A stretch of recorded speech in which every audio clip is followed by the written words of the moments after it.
Sveika, Lota! Ja tev ir izveidots ēdējas lietotāja konts, tad vari iesniegt ziņojumu par VSAOI, ziņojumu par fiziskai personai izmaksātajām summām vai iedzīvotāju ienākumu nodokļu pārskatu par fiziskās personas nerezidenta gūtajiem ienākumiem un samaksāto nodokli caur moduli EDS, apkalpošanu, izvēlies savu atskaiti, kuru vēlies iesniegt.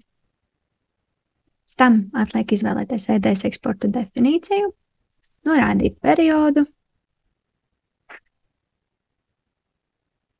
un izpildīt apkalpošanu, atzīmējot ķeksīti.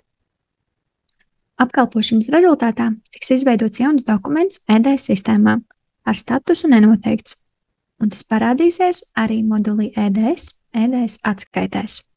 Pēc tam jau vari doties uz ēdējas sistēmu un to iesniegt, vai šeit pat no sistēmas atzīmē konkrēto ierakstu, nospied labo peles taustiņu un iesniegt atskaiti.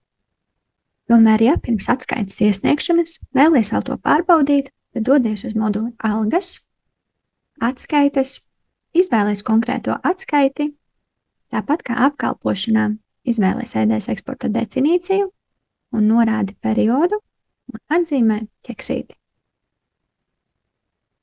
Kad esi pārliecinājusies, ka atskaitē viss atspoguļojas korekti, tad labajā malā vari nospiest nosūtīt atskaiti uz ēdējas, kas tieši tāpat kā apkalpošana izveidos dokumentu ēdējas sistēmā ar statusu nenoteikts. Tomēr, ja tev nav izveidots savienojums ar ēdējas sistēmu, tad vari no šīs pašas atskaites nospiest veidot ēdējas eksportu un saglabāt šo XML failu kādā mapītē, kuru pēc tam vari manuāli ieimportēt ēdējas sistēmā.